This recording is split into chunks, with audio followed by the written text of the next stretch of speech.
Milton Teixeira.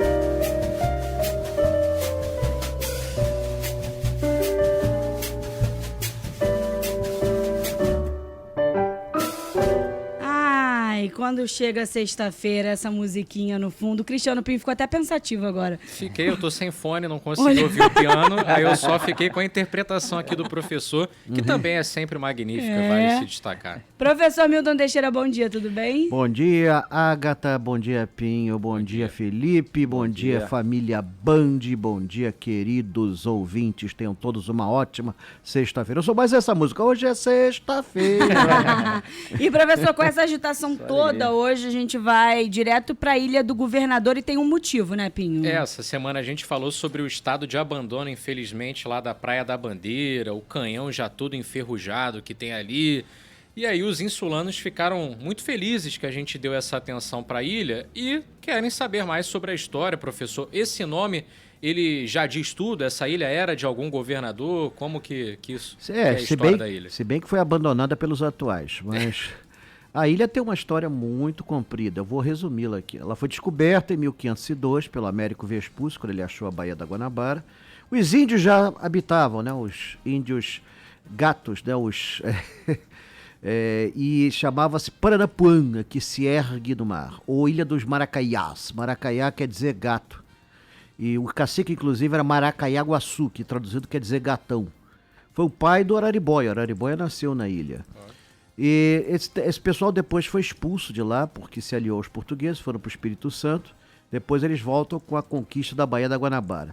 Mendes Sá, governador-geral do Brasil e interino do Rio de Janeiro, faz uma das muitas safadezas que fez na vida e doa a ilha para o primo, Salvador Correia de Sá. Naquela época tinha muita safadeza no governo do Rio de Janeiro. Era impressionante. Eu não sei como é que se vivia Estranho. Numa cidade. Estranho, duvido. Ainda bem que isso faz mais de 450 anos. Bom, mas seja como for, doou pro primo. O primo fez ali um engenho Conceição. Tem até hoje a capela de Nossa Senhora da Conceição, próxima à Praia da Bica. O qual roubaram a Santa. Perto você tem a Bica, que também é colonial, que dizem que Dom Pedro I tomava banho naquela bica. Ele não era muito tomar banho, mas tudo bem. Seja como for. O local teve um desenvolvimento muito lento ali, o mais notável no século XVII. Foi a construção do galeão Padre Eterno, o maior navio do mundo à sua época, que deu o nome à ponta do galeão. O navio pesava 15 mil toneladas. Olha bem, se você comparar o que hoje é um transatlântico, 300 mil toneladas, 15 mil toneladas não é nada, mas na época era coisa pra caramba. E teve habitações assim de pescadores, até que com a vinda da corte, Dom João vai para lá, ele monta uma estação de caça. Tinha até episódios curiosos, né? Os cronistas diziam que Dom João levava a própria cama de São Cristóvão para ele do governador, que ele não se adaptava a cama nenhuma, só aquela cama. E a princesa Leopoldina fez ali um zoológico, exatamente onde é o aeroporto internacional. Teria sido o primeiro zoológico do Rio de Janeiro. Com o tempo, a ilha vai se desenvolvendo. A partir de 1838, as barcas chegam à ilha, o que aumenta a população. Em 1922, é construída a primeira ponte, o bonde chega à ilha.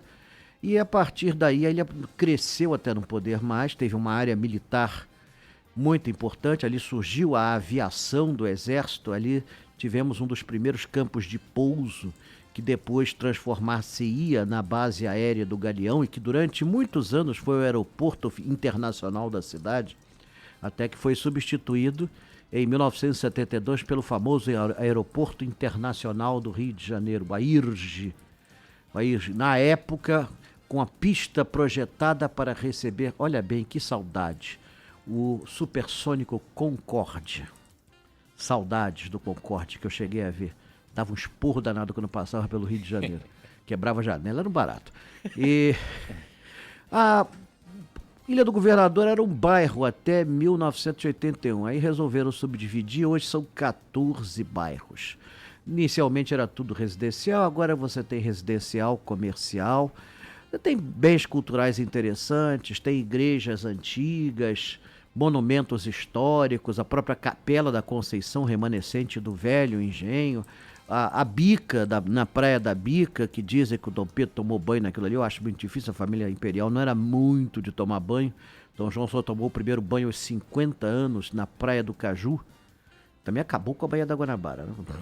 Ali morreu direto. Foi a sujeira toda. Foi sim. E Você tem prédios antigos, interessantes, mas, no geral, a Ilha do Governador é um bairro residencial palpitante, muito procurado, não para de crescer, com limitação de altura por conta do aeroporto. E torcer para o turismo reavivar o nosso aeroporto internacional, já que o Concorde agora é peça de museu. Pelo menos que voltemos a ter um turismo digno da cidade do Rio de Janeiro.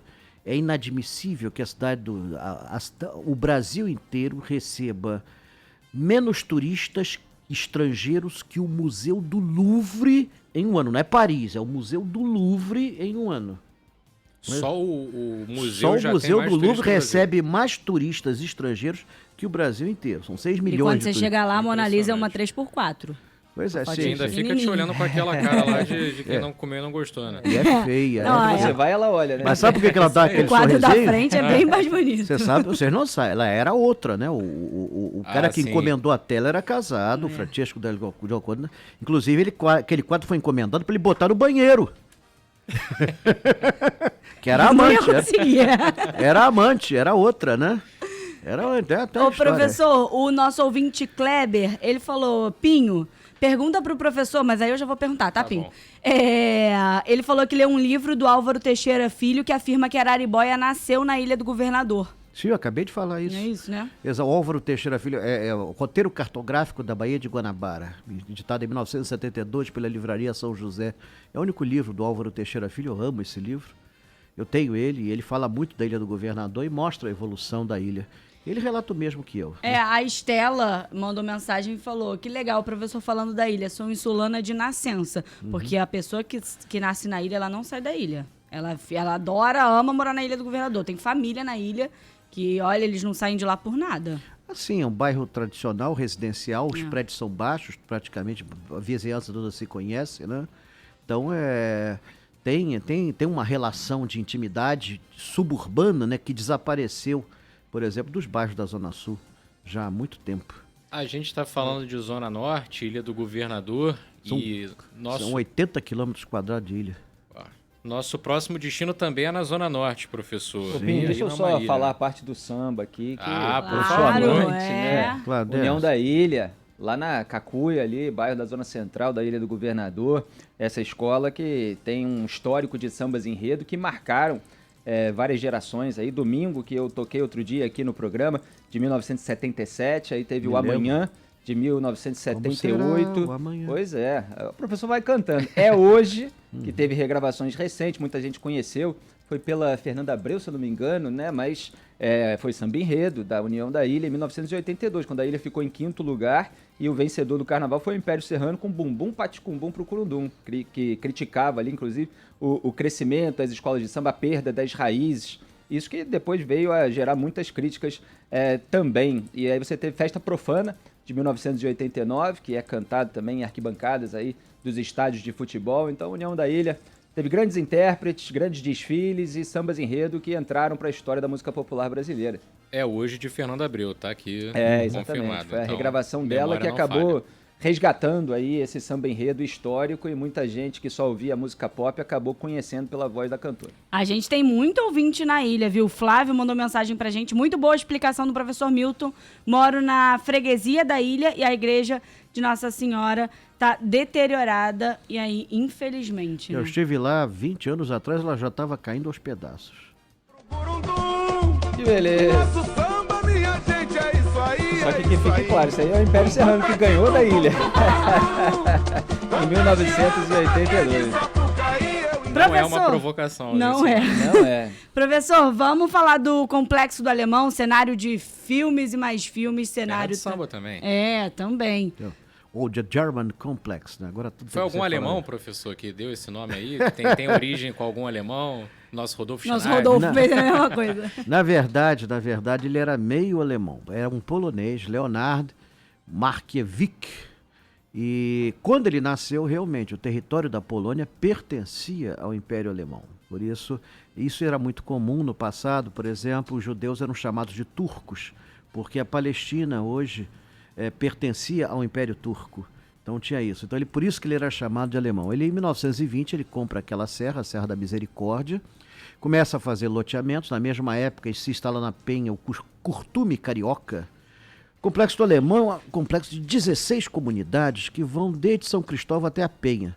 E é um dos maiores do mundo, pode-se dizer assim.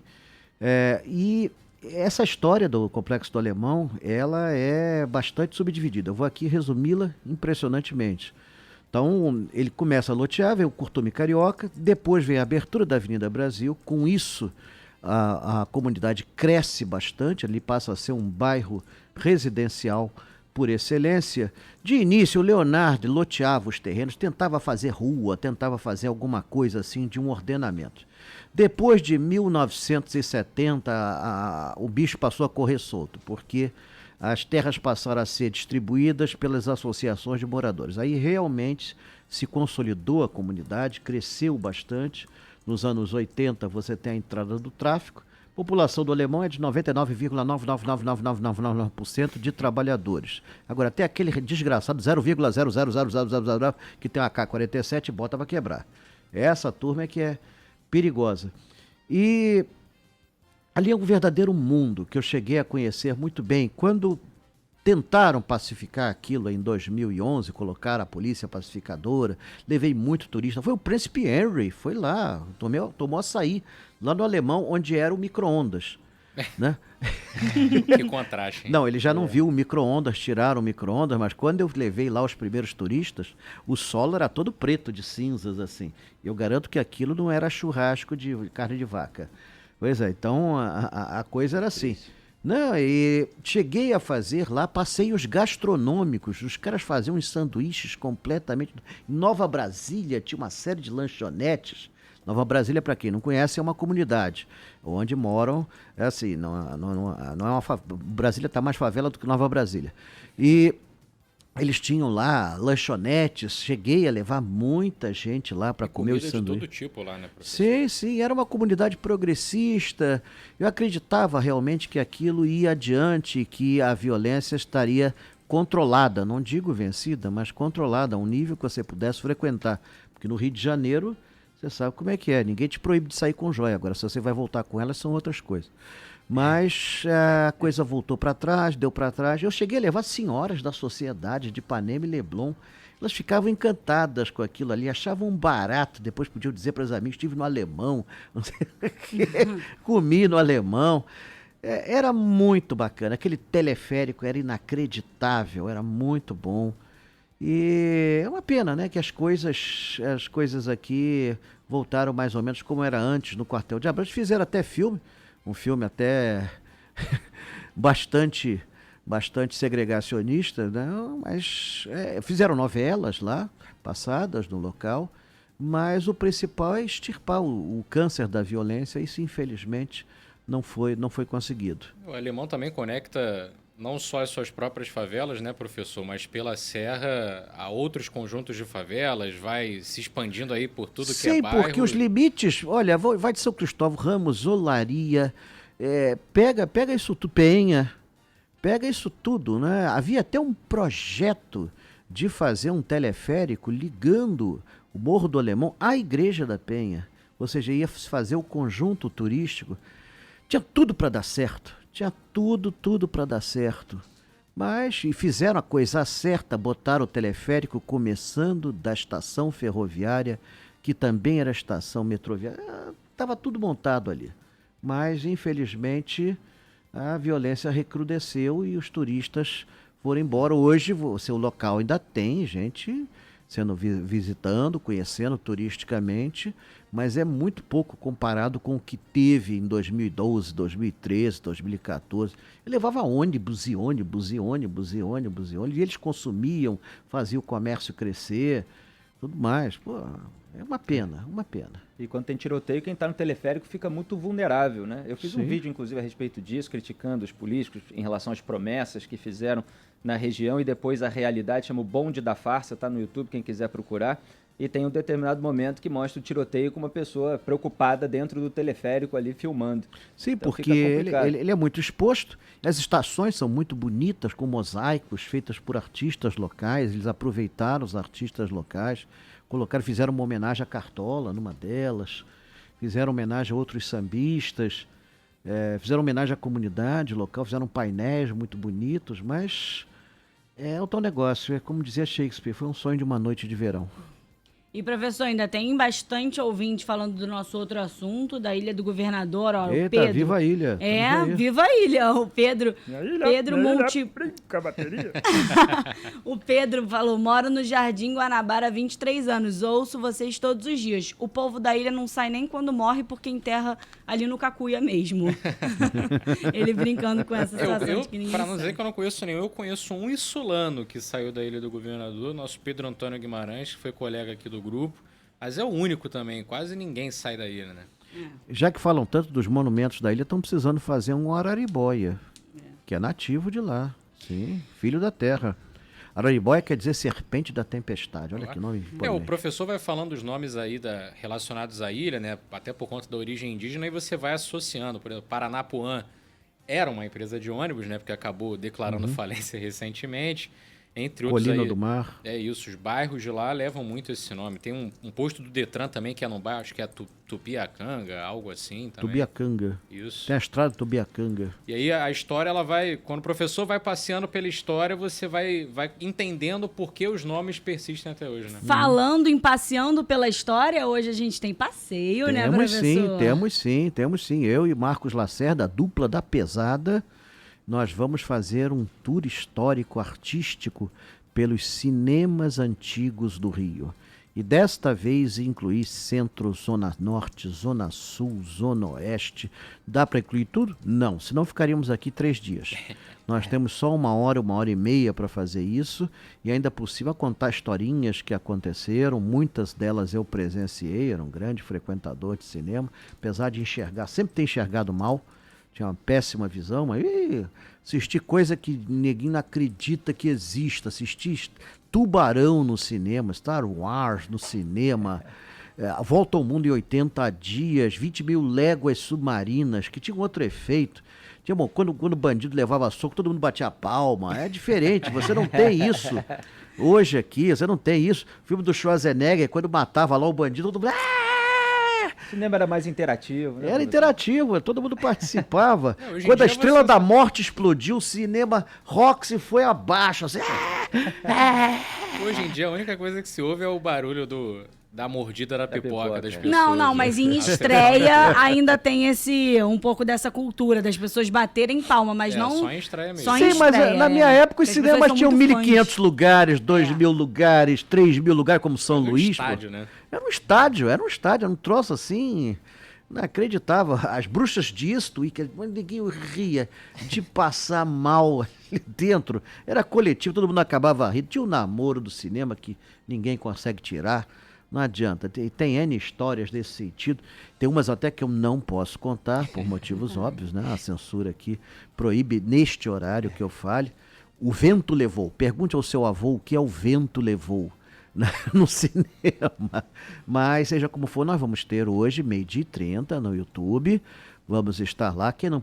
mas eu estou trabalhando nesse horário. Não tem problema, isso vai ficar no YouTube, você vai poder assistir, você pode se inscrever, pode participar.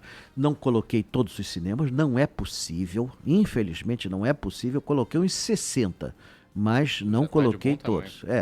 Exato, então você teria que colocar mais de 250 salas para completar tudo, fora o que tinha em volta, a confeitaria que o pessoal ia depois, confeitaria Tijuca, aquele troço tudo. E alguns desses cinemas, coitados, viraram igrejas, outros viraram farmácias, outros não viraram nada. Muitos não resistiram à pandemia. Foram abaixo, a pandemia acabou com a maioria deles. Praça Sans Penha tinha 12, não tem nenhum. Cinelândia tinha 10, tem 1. Tudo bem, um outro está ressurgindo como teatro, mas não é a mesma coisa. E é isso. E amanhã estou lá eu na feira de antiguidades da Praça 15, vendendo minhas antiguidades. E por enquanto não é possível fazer os passeios presenciais. Nossos passeios tinham 400 pessoas, não dá para colocar 400 pessoas num passeio assim, pelo menos ainda não é permitido. Eu só estou fazendo passeios com grupos pequenos. Dia 1º de agosto vou fazer Fortaleza de São João. Quem tiver interessado, liga para minha mulher, Vilma! 988 60 0480. Repita. 988 60 0480. Vilma Zapelli, viúva do grande Fred Flintstone. Vilma da... Essa viu quando... ainda não viu as origens, você viu a Lanterna Mágica ainda. Professor Milton Teixeira, então, no passeio, um beijo pra você Até daqui a pouco. Até daqui a pouco, com os Eu e nossos ouvintes Lacerda. que quiserem acompanhar. E já tem ouvinte escrevendo ali no WhatsApp falando que vai te visitar na feira. Ah, será um grande prazer. Será um grande... lá é uma verdadeira festa, vai todo mundo da Band. Ah, eu vi ontem não sei o que, vim aqui. Eu tô sempre em frente à tabacaria africana. De um lado tá o Osório, do outro lado tá a tabacaria africana. Então, eu tô aí nesse meião. Sempre das 6 horas da manhã às 3 horas da tarde. Até a Band, TV Band foi me entrevistar lá. Então tá, professor, um beijo. Beijão, até a próxima. Tchau, tchau. Antes da gente encerrar, 11 horas e 5 minutos, eu